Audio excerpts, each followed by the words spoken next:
Buenos dias from Greenway Parks. This is the Rorschach Argentina update from the 30th of October, 2025. A quick summary of what's going down in Argentina.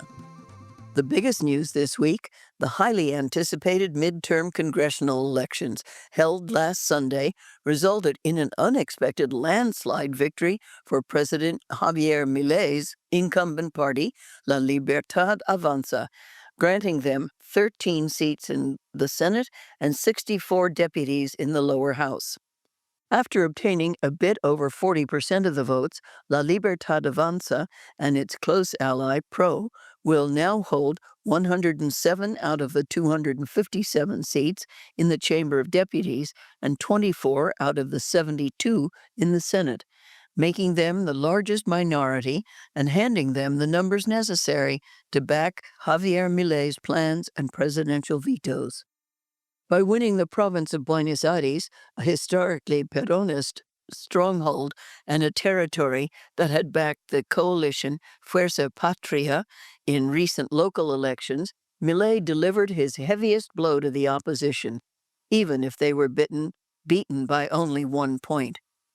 And while speaking of the elections in Buenos Aires, the leftist party, FIT, managed to score 3 new seats in the lower house after getting 9% of the vote in Ciudad de Buenos Aires and 5% in the province of Buenos Aires, which constitutes a historic triumph for the movement headed by Miriam Bregman and Nicolás del Caño.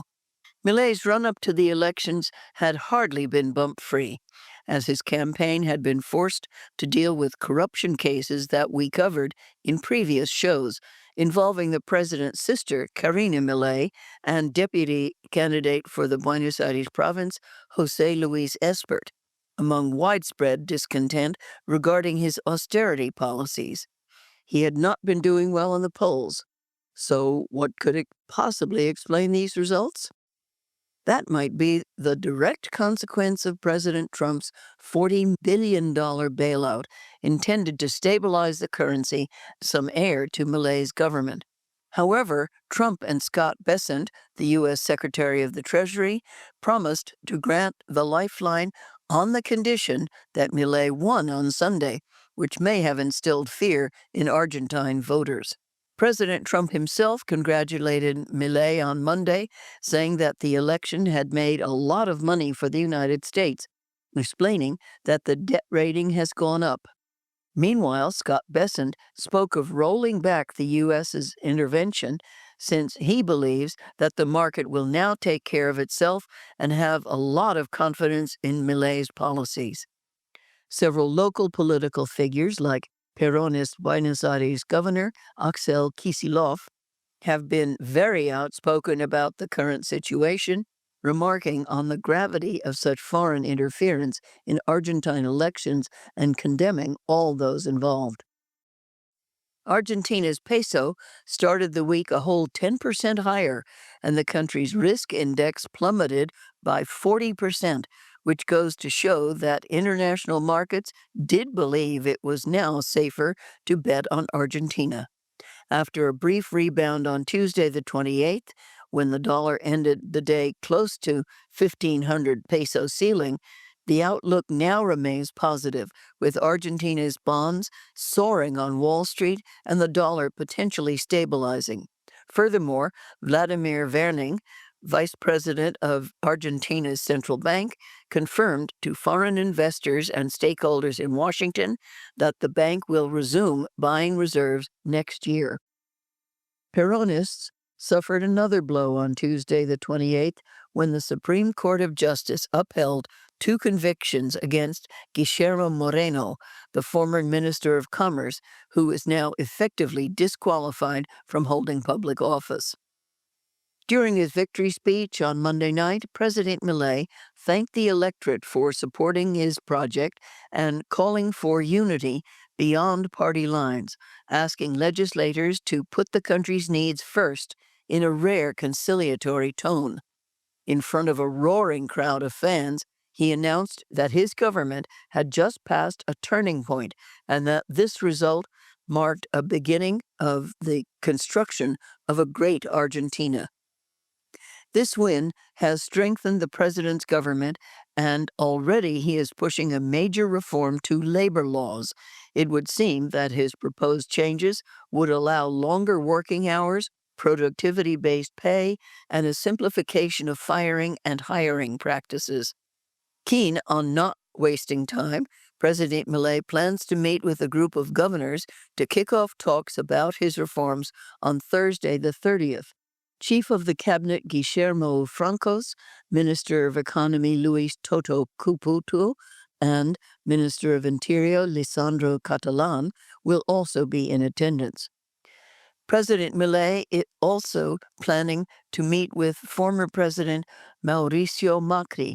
After a brief congratulatory phone call on Monday the 27th, Milei seems ready to bridge the distance with his predecessor and smooth out some tensions between their blocs.